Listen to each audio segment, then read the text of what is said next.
हम लोगों ने सबसे पहले क्या देखा था? हम लोगों ने इन दोनों के बीच में डिफरेंस देख लिया था, मेटालिक कंडक्टर्स और इलेक्ट्रोलाइटिक कंडक्टर्स। ये आपने याद करना है और बहुत अच्छे से ये याद करना है, इस पे कोई भी सवाल आपने बन सकता है। ठीक है, ये याद करना है। डिफरेंस में आप लोग 5 डिफरेंस हैं टोटल। 5 बहुत आसान आसान है, बहुत ही आसान आसान है। हम लिखाए दे रहे हैं मेटालिक कंडक्टर, और फिर उसके बाद क्या, इलेक्ट्रोलाइटिक कंडक्टर। हमने समझाए थे, लिखाए नहीं थे। हाँ, समझाए थे। अब ये मतलब हम लिखवाए दे रहे हैं कि आपने सिर्फ और सिर्फ यही याद करना है, बुकिश लैंग्वेज नहीं याद करना है। बस देखो, ये मेटालिक कंडक्टर में सबसे पहला डिफरेंस क्या है? Electrons flow in one stream, बस। ठीक, इसमें क्या है? इसमें आपका है electron flow in one stream, इसमें है। और इसको हम क्या लिख सकते हैं? Current flow in one stream. यानी कि करंट जो होता है वो सिर्फ और सिर्फ एक ही स्ट्रीम में चलता है। या आप ये लिख लो या आप ये लिख लो, दोनों सही है। इसका क्या है? इसमें लिखना है आपको current flow in two stream. Current इसमें कितनी स्ट्रीम में चलता है? 2 स्ट्रीम में चलता है। पहला क्या, ये हम नॉलेज के लिए बता रहे हैं। याद करना हो तो याद कर लेना, नहीं याद करना है तो कोई बात नहीं, नॉलेज के लिए बता रहे हैं। एक होता है कैटाइंस और दूसरा होता है बेटा एनायंस।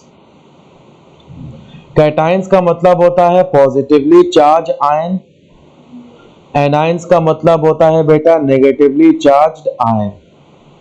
कैटाइंस जो होते हैं वो नेगेटिव इलेक्ट्रोड की तरफ जाते हैं, और एनायन जो होते हैं वो बेटा पॉजिटिव इलेक्ट्रोड की तरफ जाते हैं। तो इस वजह से 2 स्ट्रीम में क्या करंट फ्लो होता है। एक स्ट्रीम में कैटाइन की वजह से, दूसरी स्ट्रीम में एनाइंस की वजह से। ठीक है, एक स्ट्रीम में कैटाइंस की वजह से, दूसरी स्ट्रीम में एनाइंस की वजह से। कैटाइंस क्या होते हैं? पॉजिटिवली चार्ज आयन होते हैं।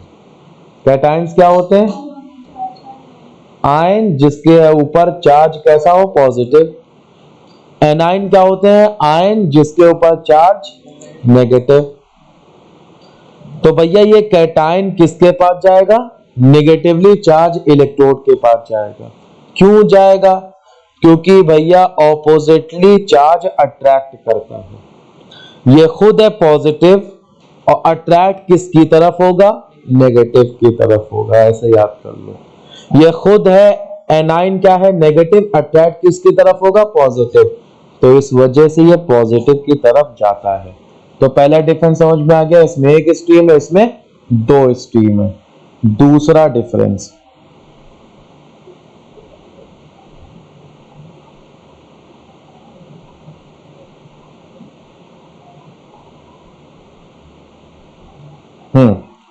दूसरा डिफरेंस क्या है?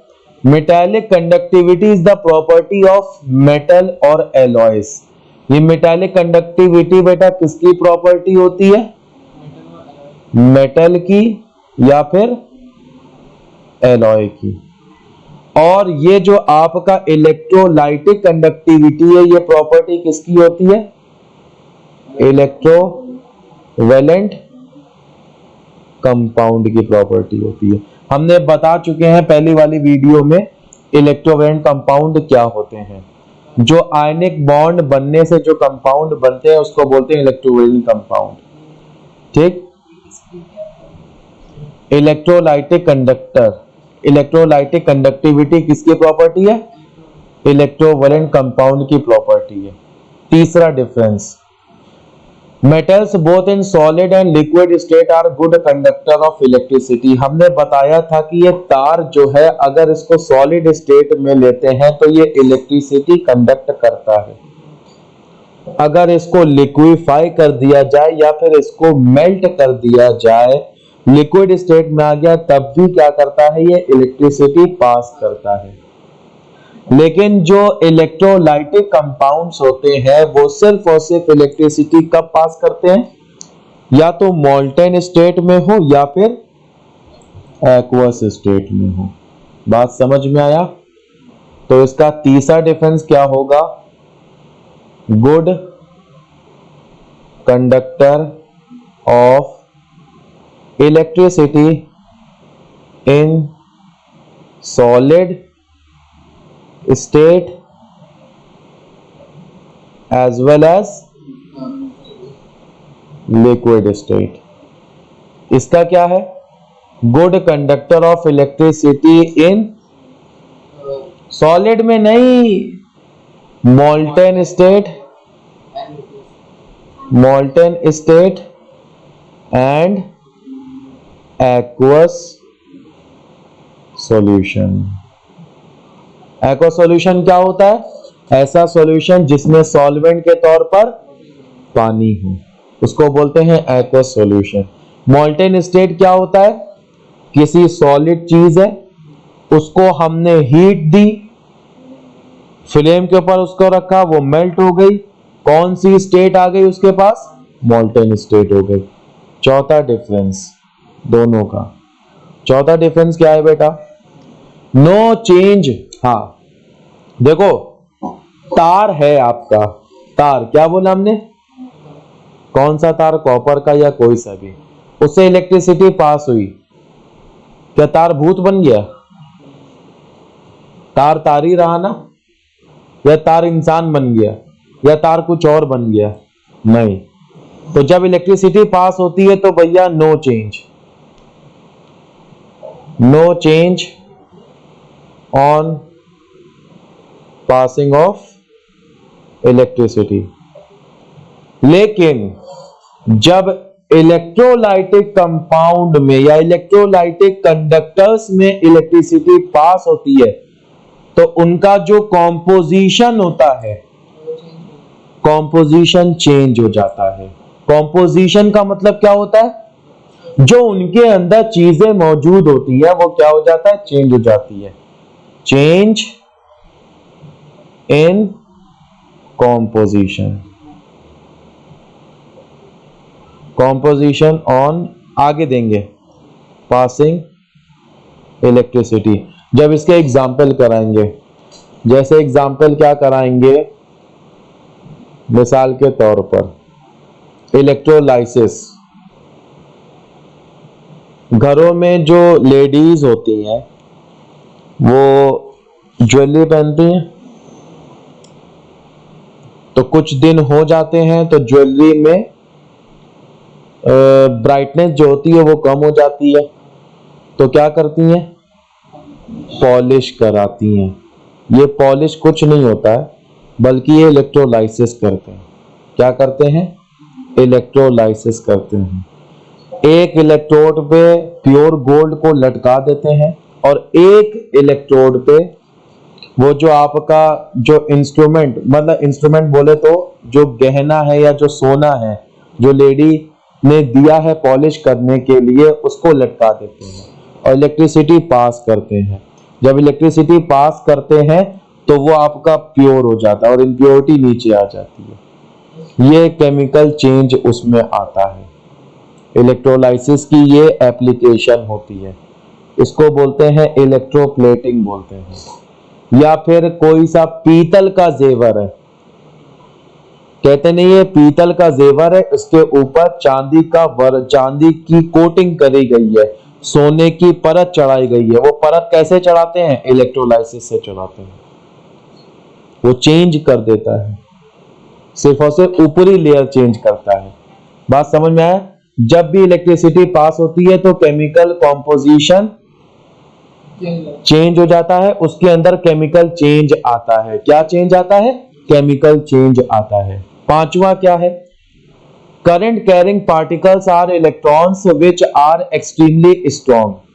मेटालिक कंडक्टर में जो करंट चलता है वो किसकी वजह से चलता है? इलेक्ट्रॉन्स। तो करंट कैरिंग पार्टिकल कौन है मेटल में? इलेक्ट्रॉन्स है। इलेक्ट्रोलाइटिक में करंट कैरिंग पार्टिकल कौन है? आयंस है। इसमें अगर सिर्फ और सिर्फ पांचवें डिफरेंस आप लिख दें, इसमें मेटालिक कंडक्टर में इलेक्ट्रॉन्स लिख दो और इसमें क्या लिख दो? आयंस लिख दो, बस हो गया काम। 5 डिफरेंस हो गए। समझ में आ गया? ठीक है, आगे चलते हैं। अब आते हैं कि हमारा इलेक्ट्रोलाइसिस की डेफिनेशन। इलेक्ट्रोलाइसिस की डेफिनेशन बेटा होती क्या है? ठीक, इसको कॉपी करा, आगे चले, यहां पे पेस्ट किया। ठीक, इलेक्ट्रोलाइसिस की डेफिनेशन बहुत अच्छे समझना, ये आ सकता है। इट इज द प्रोसेस, ये क्या होता है? प्रोसेस होता है। काहे का प्रोसेस होता है? डिकम्पोजिशन का। डिकम्पोजिशन का मतलब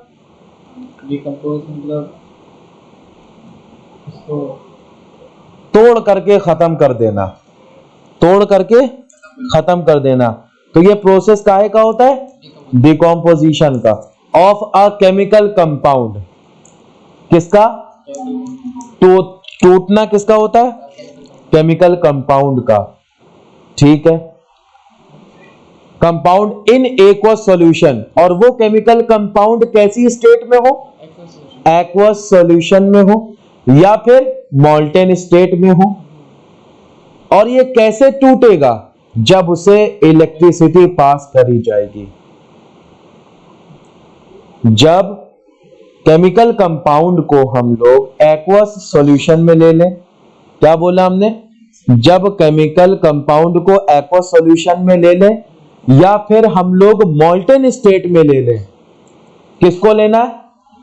केमिकल कंपाउंड को। केमिकल कंपाउंड को या तो पानी में घोल दें या फिर उसको मेल्ट कर दें और फिर उसके बाद उससे इलेक्ट्रिसिटी पास करें। क्या पास करें? तो केमिकल कंपाउंड डिकम्पोज हो जाएगा। क्या हो जाएगा? टूट जाएगा। तो इस पूरे प्रोसेस को क्या बोलते हैं? इलेक्ट्रोलाइसिस बोलते हैं। रिवाइंड करके देख लेना वीडियो एक बार फिर से, ना समझ में आते। अब आता है इलेक्ट्रोलाइट किसको बोलते हैं। हम लोगों ने प्रोसेस देख लिया इलेक्ट्रोलाइसिस क्या होता है। अब आते हैं इलेक्ट्रोलाइट। देखो भैया, इलेक्ट्रोलाइट एक कंपाउंड होते हैं। क्या होते हैं? कंपाउंड होते हैं। कंपाउंड का मतलब क्या होता है?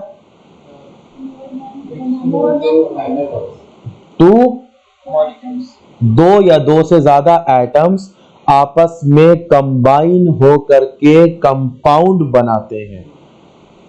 तो इलेक्ट्रोलाइट्स क्या होते हैं? ये कंपाउंड होते हैं which either in aqueous solution or in molten state allow electricity current to pass through them।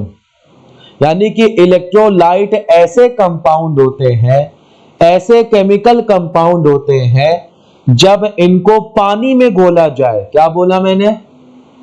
जब इलेक्ट्रोलाइट को पानी में घोला जाए या फिर इनको हीट देकर इनको पिघलाया जाए तो ये अपने अंदर से इलेक्ट्रिसिटी को पास कर सकते हैं। तो ऐसे केमिकल कंपाउंड को क्या बोला जाता है? इलेक्ट्रोलाइट बोला जाता है। समझ में आ गया? तो इलेक्ट्रोलाइट अगर सॉलिड स्टेट में है, क्या इलेक्ट्रिसिटी पास होगी?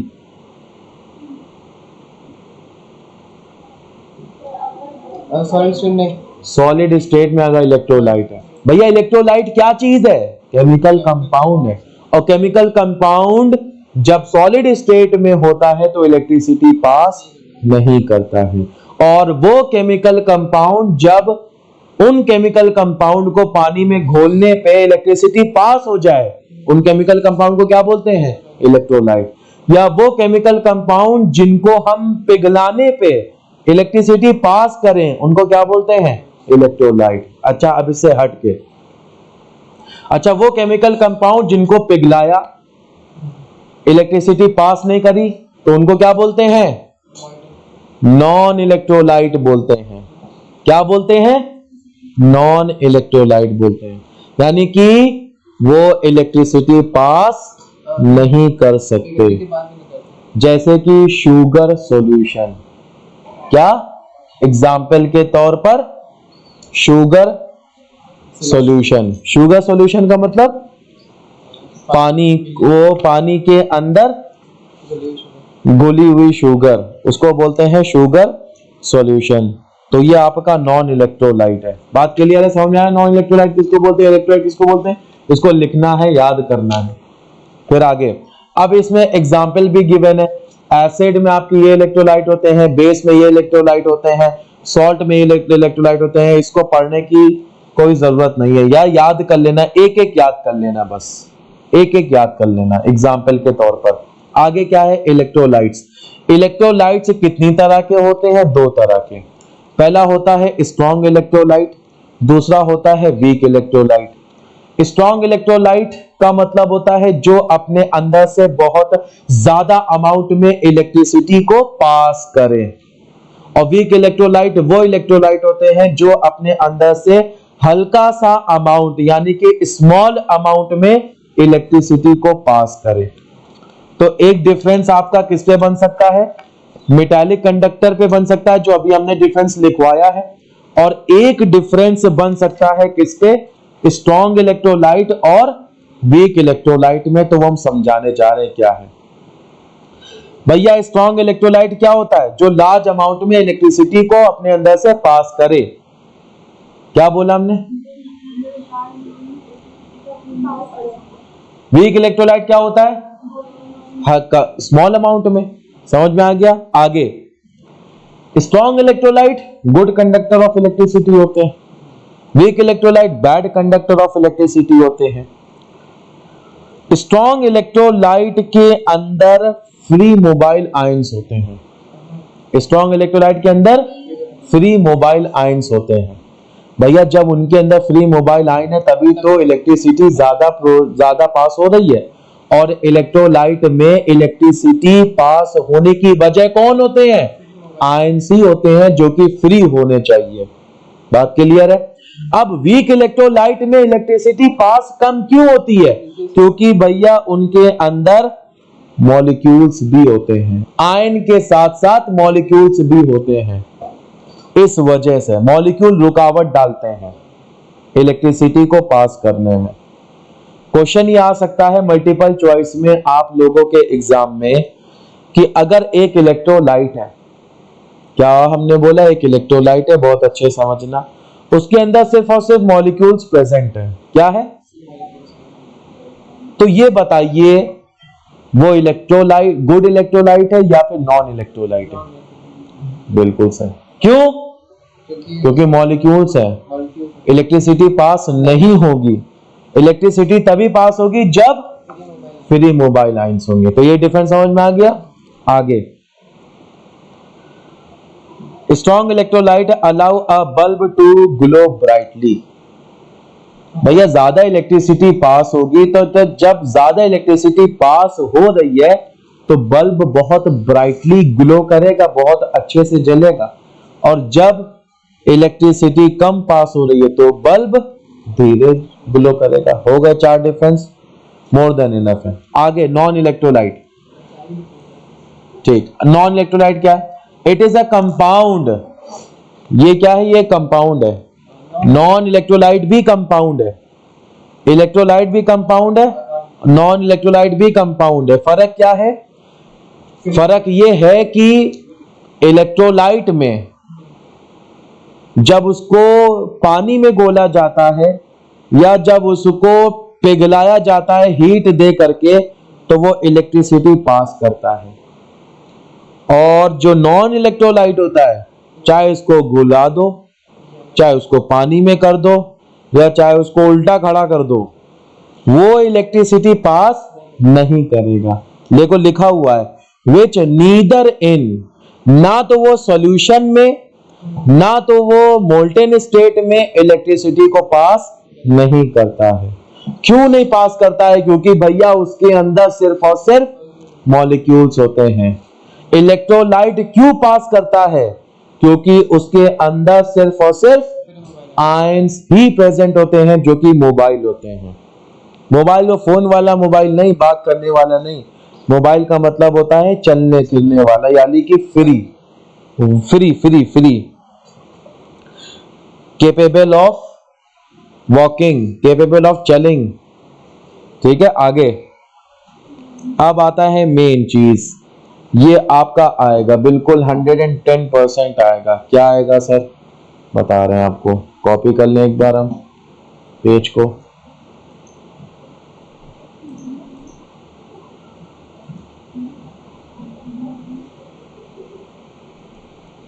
क्या है भैया, अब आता है इलेक्ट्रोलाइटिक सेल या फिर वोल्टामीटर किसको बोलते हैं। वोल्टामीटर किसको बोलते हैं, देखो अ नॉन कंडक्टिंग वेसल, बस इसका ये याद कर लो, it converts electric energy into chemical energy, बस यही हम पूछेंगे, बस और कुछ नहीं आएगा इसका। ये कौन सी एनर्जी को कन्वर्ट करता है, इलेक्ट्रिकल एनर्जी को किसमें कन्वर्ट करता है, केमिकल एनर्जी में कन्वर्ट कर देता है। कौन, इलेक्ट्रोलाइटिक सेल या फिर वोल्टामीटर। वो ये भी पूछ सकते हैं इलेक्ट्रोलाइटिक सेल क्या काम करता है, it converts electrical energy into chemical energy. वो ये भी पूछ सकते हैं कि वोल्टामीटर क्या काम करता है, वही चीज करता है, यानी कि इलेक्ट्रिकल एनर्जी को केमिकल एनर्जी में। तो इस नाम में कंफ्यूज ना होना। अब एक और चीज है, वो क्या है, इलेक्ट्रोकेमिकल सेल। इलेक्ट्रोकेमिकल सेल क्या करता है, इलेक्ट्रोकेमिकल सेल केमिकल एनर्जी को इलेक्ट्रिकल एनर्जी में कन्वर्ट करता है। इसका एग्जाम्पल भी पूछ सकते हैं भैया, एग्जाम्पल कि भैया एग्जाम्पल आप दीजिए, किसका एग्जाम्पल, इलेक्ट्रोकेमिकल का, सिंपल वोल्टाइक सेल या फिर डैनियल सेल। इस पे भी आपका मल्टीपल चॉइस क्वेश्चन बन सकते हैं। ठीक है, कैसे बन सकते हैं कि भैया which of the following converts chemical energy into electrical energy. पहला ऑप्शन इलेक्ट्रोकेमिकल सेल, दूसरा ऑप्शन सिंपल वोल्टाइक सेल, तीसरा ऑप्शन डैनियल सेल, चौथा option all of these. All of these ऐसे भी सवाल बन सकते हैं, वो किसी तरह से भी फ्रेम कर सकते हैं। अब चलते हैं इलेक्ट्रोड, इलेक्ट्रोड की तरफ। देखो भैया इलेक्ट्रोड के लिए आपने याद करना है चार चीजें, चार ये तीन है, हाँ चार चीजें। Two metal plates, two metal plates electrode को बोलते हैं, wires electrodes, graphite rods electrodes, carbon gas carbon rods electrodes. ये चार नाम याद करने हैं। फिर उसके बाद क्या याद करना है, इमर्स्ड। इमर्स्ड का मतलब डूबे हुए, इन द इलेक्ट्रोलाइट, किसमें, इलेक्ट्रोलाइट में। इलेक्ट्रोलाइट का मतलब ऐसा केमिकल कंपाउंड जो एक्वस सॉल्यूशन में इलेक्ट्रिसिटी को पास करे, उसमें डूबे हुए हो। कौन, ये चारों में से कोई भी एक। Through which the current enters and leaves the electrolytic cell are called the electrodes. देखो इलेक्ट्रोड्स क्या होते हैं, दो मेटल वायर्स होते हैं। क्या होते हैं, दो मेटल वायर्स, या फिर दो मेटल वायर्स, या दो मेटल प्लेट्स, या दो ग्रेफाइट रॉड्स, या फिर दो गैस कार्बन रॉड्स। ये चार चीजें याद करनी है। ये दोनों रॉड डूबे होते हैं, ये दिखा है, ये है, ये पहला रॉड है, ये दूसरा रॉड है। डूबा हुआ है किसमें, इलेक्ट्रोलाइट में, पानी में नहीं, इलेक्ट्रोलाइट में डूबा हुए हैं। इधर देखो, ये पहला रॉड है, ये दूसरा रॉड है। अब ये रॉड की जगह हम क्या ले सकते हैं, मेटल प्लेट्स ले सकते हैं दोनों की जगह। दोनों के लिए हम वायर्स ले सकते हैं, दोनों के लिए हम ग्रेफाइट रॉड भी ले सकते हैं और गैस कार्बन रॉड भी ले सकते हैं। देखो दोनों डूबे हैं किसमें, इलेक्ट्रोलाइट में। और इसमें करंट जो है वो एक इलेक्ट्रोड से इसके अंदर आता है और एक इलेक्ट्रोड से करंट इससे बाहर जाता है। तो इसको क्या बोलते हैं, इलेक्ट्रोड्स बोलते हैं। ठीक है, इसकी डेफिनेशन आपने याद करनी है, बहुत अच्छे से याद करनी है इलेक्ट्रोड्स की। ये 4 चीजें याद कर लेना, इसी पे ही सवाल फ्रेम हो जाएगा। अब आता है आपका एनोड किसको बोलते हैं बेटा? एनोड। एनोड का मतलब, एनोड की भी डेफिनेशन आ सकती है, the electrode connected to the positive terminal of the battery is called anode. यानी कि ऐसा इलेक्ट्रोड, 2 इलेक्ट्रोड है, 2 इलेक्ट्रोड है टोटल, ना 1 है ना 3 है, कितने होते हैं? 2 होते हैं। पहली चीज तो ये, दोनों में से वो वाला इलेक्ट्रोड जो positive terminal of the battery से कनेक्ट होता है। बैटरी के कितने टर्मिनल होते हैं? सेल होता है, एक पे क्या लिखा होता है? एक पे क्या लिखा होता है? नेगेटिव। तो जो बैटरी के जो इलेक्ट्रोड पॉजिटिव से कनेक्ट होता है उसको बोलते हैं एनोड, और जो नेगेटिव से कनेक्ट होता है उसको क्या बोलते हैं? कैथोड। सर आपने इतनी सारी चीजें बता दी, इलेक्ट्रोड भी आप बताए पढ़े हैं, एनोड भी बताए पढ़े हैं, कैथोड भी बताए, याद कैसे करा जाए इसको? बता रहे हम याद कैसे करना है आसानी से। भैया ऐड, ऐड तो मालूम है ना, ऐड का मतलब है नहीं, इसी का मतलब क्या? जोड़ना, यानी कि प्लस करना। एनोड ये ऐड की तरह साउंड कर रहा है, तो बस याद कर लो एनोड वो इलेक्ट्रोड है जो पॉजिटिव टर्मिनल से जुड़ा हुआ है। फिर ठीक है, याद कर लो, कैथोड अपने आप याद हो जाएगा। यानी कि वो इलेक्ट्रोड जो नेगेटिव टर्मिनल से जुड़ा होता है उसको बोलते हैं कैथोड बोलते हैं। बात समझ में आ गई? ठीक है। अच्छा, अब आएगा इसके बीच में आपने डिफरेंस। डिफरेंस, पहला डिफरेंस तो इसकी बेसिक डेफिनेशन हो गई। क्या डेफिनेशन हो गई? जो positive terminal of the battery से जुड़ा होता है उसको बोलते हैं एनोड, जो negative terminal of the battery से जुड़ा होता है उसको बोलते हैं कैथोड। ठीक। अच्छा, अब समझना, एनोड बेटा क्या है? पॉजिटिव। कैथोड क्या है? नेगेटिव। इधर समझो। और आयंस कितने तरह के हैं इलेक्ट्रोलाइट के अंदर? 2 तरह के। कौन कौन से आयन? कैटायंस यानी कि पॉजिटिव, और क्या है? एनायंस यानी कि नेगेटिव। ये किसके अंदर है? इलेक्ट्रोलाइट के अंदर। किसके अंदर है? इलेक्ट्रोलाइट के अंदर है। ये जो इलेक्ट्रोलाइट है, ये इलेक्ट्रोलाइट, इसके अंदर, इस इलेक्ट्रोलाइट के अंदर भैया पॉजिटिव चार्ज भी है और नेगेटिव चार्ज भी है। पॉजिटिव चार्ज बोले तो कैटायन भी है और एनायन भी है। ये देखो, ये पॉजिटिव टर्मिनल से जुड़ा हुआ है, तो ये कौन सा? ये क्या हो गया? एनोड हो गया। ये देखो, ये नेगेटिव टर्मिनल से जुड़ा हुआ है, ये क्या हो गया? कैथोड हो गया। अब देखो, एनोड क्या है? Positive charge. पॉजिटिव चार्ज की तरफ कौन सा आयन आएगा? नेगेटिव आएगा। यानी कि एक डिफरेंस ये हो गया आपका कि भैया anion migrate to the anode. Anion यानी कि नेगेटिवली चार्ज किधर जाते हैं? एनोड की तरफ जाते हैं।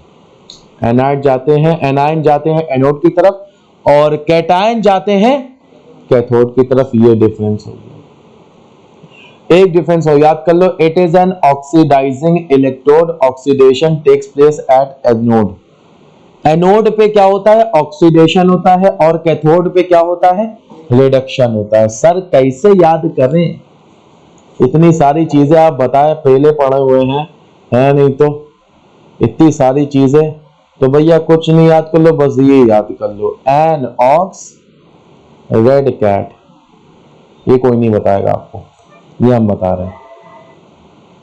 एन ऑक्स, ऑक्स का मतलब, अरे ऑक्स का मतलब तो बताओ क्या होता है?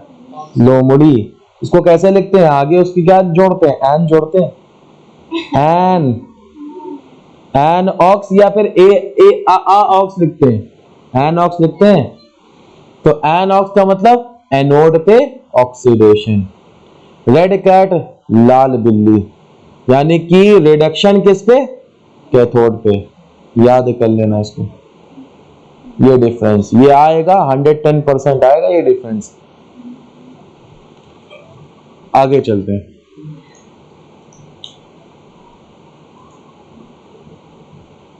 अब क्या है?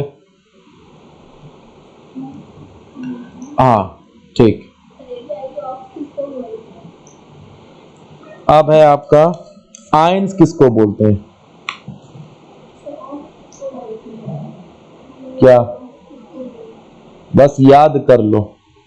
आगे याद करने का तरीका, वो तो फॉक्स होती,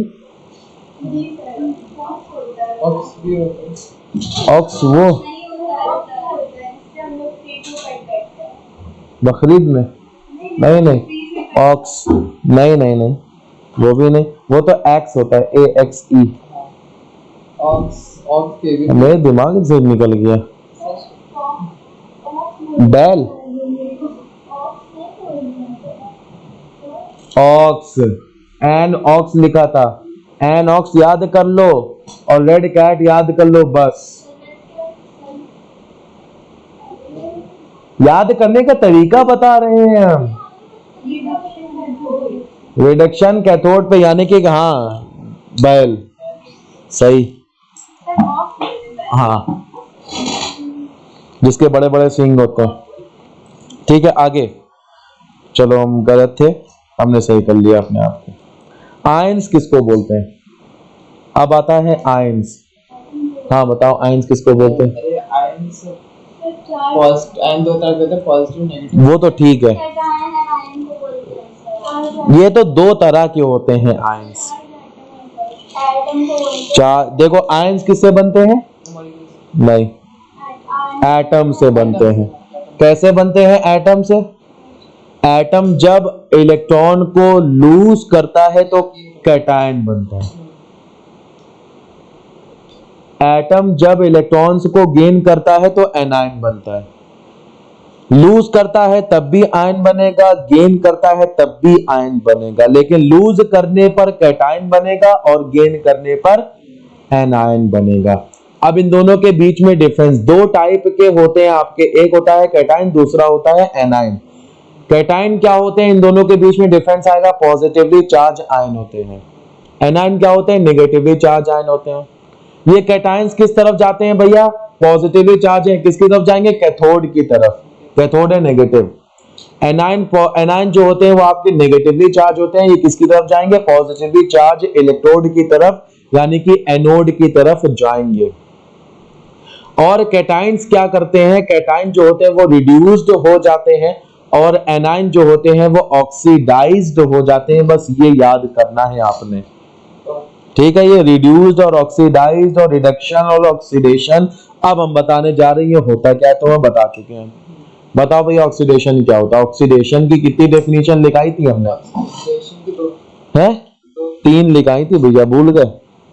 लिख लेना तुम लोग ने भी, ऑक्सीडेशन की पहली डेफिनेशन लिखी होगी तुम्हारे पास। हाँ बताओ क्या? ऑक्सीडेशन का मतलब होता है, सबसे पहली डेफिनेशन, सबसे पहली डेफिनेशन है, बहुत सिंपल डेफिनेशन है, एडिशन ऑफ ऑक्सीजन। दूसरी डेफिनेशन है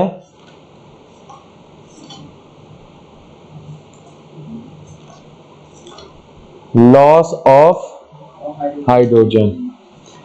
तीसरी डेफिनेशन है लॉस ऑफ इलेक्ट्रॉन्स।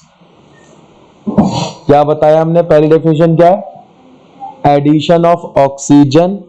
दूसरी डेफिनेशन क्या है? Loss of hydrogen. तीसरी डेफिनेशन क्या है? Loss of electron. अब इसको समझो, देखो ऐसी चीज जिसके अंदर ऑक्सीजन ऐड हो रही है तो वो कौन सा प्रोसेस कर रही है? ऑक्सीडेशन। ऐसी चीज जो अपने अंदर की हाइड्रोजन को बाहर निकाल रही है, यानी कि लॉस ऑफ हाइड्रोजन कर रही है, तो वो क्या करेगा? ऑक्सीडेशन करेगा। ऐसी चीज जो अपने अंदर के इलेक्ट्रॉन को डोनेट कर रही है तो क्या होगा? ऑक्सीडेशन। समझ में आ गया? ये 3 डेफिनेशन याद करनी है। अब इसके जो ऑपोजिट डेफिनेशन होती है वो किसकी होती है? रिडक्शन की होती है। ठीक है, रिडक्शन की डेफिनेशन पहली क्या? ऑक्सीडेशन में क्या था? Addition of oxygen. तो रिडक्शन में क्या होगा? Loss of oxygen. ऑक्सीडेशन में बेटा क्या था, लॉस ऑफ हाइड्रोजन, यानी कि एडिशन ऑफ हाइड्रोजन बाबू। ऑक्सीडेशन में क्या था, लॉस ऑफ इलेक्ट्रॉन, इसमें क्या होगा, गेन ऑफ इलेक्ट्रॉन या फिर एडिशन ऑफ इलेक्ट्रॉन। इलेक्ट्रॉन को डिनोट e की पावर माइनस से करते हैं, ठीक है, या कहीं पर भी लिखा देखो तो उसको क्या बोलते हैं, इलेक्ट्रॉन। बात समझ में, पूरे मार्क्स मिलेंगे, तीनों डेफिनेशन 1 2 3 एज इट इज उतार दोगी, पूरे आंसर पूरे नंबर मिलेंगे, ठीक। तो हम लोगों ने ऑक्सीडेशन देख लिया, रिडक्शन देख लिया, अब चलते हैं ऑक्सीडाइजिंग एजेंट की तरफ। क्या ऑक्सीडाइजिंग एजेंट क्या होता है? ऑक्सीडाइजिंग एजेंट वो एजेंट होता है जो कि दूसरे को ऑक्सीडेशन करने में मदद करता है। बात क्लियर है? यानी कि ऑक्सीडाइजिंग एजेंट क्या करता है, oxidizing agent loss of oxygen करता है, एडिशन ऑफ हाइड्रोजन करता है और गेन ऑफ इलेक्ट्रॉन करता है। यानी कि रिडक्शन की जो बेटा डेफिनेशन है और जो ऑक्सीडाइजिंग एजेंट की जो डेफिनेशन है, दोनों की डेफिनेशन सेम है। और जो आपका ऑक्सीडेशन की डेफिनेशन जो हमने लिखी है और रिड्यूसिंग एजेंट की डेफिनेशन ये भी आपकी सेम है। समझ में आ गया? ऑक्सीडाइजिंग एजेंट क्या होता है, वो एजेंट या फिर वो केमिकल कंपाउंड जो दूसरे बंदे को या फिर दूसरे केमिकल कंपाउंड को ऑक्सीडेशन प्रोसेस परफॉर्म करने के लिए मदद करे। ऑक्सीडेशन का मतलब क्या होता है, एडिशन ऑफ ऑक्सीजन।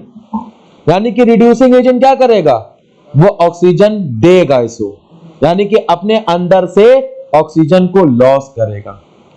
ऑक्सीडेशन का मतलब क्या, लॉस ऑफ हाइड्रोजन। यानी कि ऑक्सीडाइजिंग एजेंट क्या करेगा, वो इससे हाइड्रोजन को ले लेगा, यानी कि एडिंग ऑफ हाइड्रोजन करेगा। और ऑक्सीडेशन का मतलब क्या बेटा, लॉस ऑफ इलेक्ट्रॉन। तो ऑक्सीडाइजिंग एजेंट क्योंकि ऑक्सीडेशन करने में मदद करता है, इसलिए वो इलेक्ट्रॉन को ले लेगा, गेन ऑफ इलेक्ट्रॉन। बात समझ में आ गई? जब कभी भी आपको ऑक्सीडेशन की डेफिनेशन लिखनी है तो आपने ये 3 छापना है, रिड्यूसिंग एजेंट की डेफिनेशन लिखनी है तो आपने ये 3 छापना है, अगर आपसे पूछा है रिडक्शन की डेफिनेशन तो आपने ये 3 छापना है, और आपसे पूछी गई ऑक्सीडाइजिंग एजेंट तो आपने ये 3 छापना है। बस ये याद कर लेना है कि कौन सी चीज क्या है, ठीक है? समझ में आया?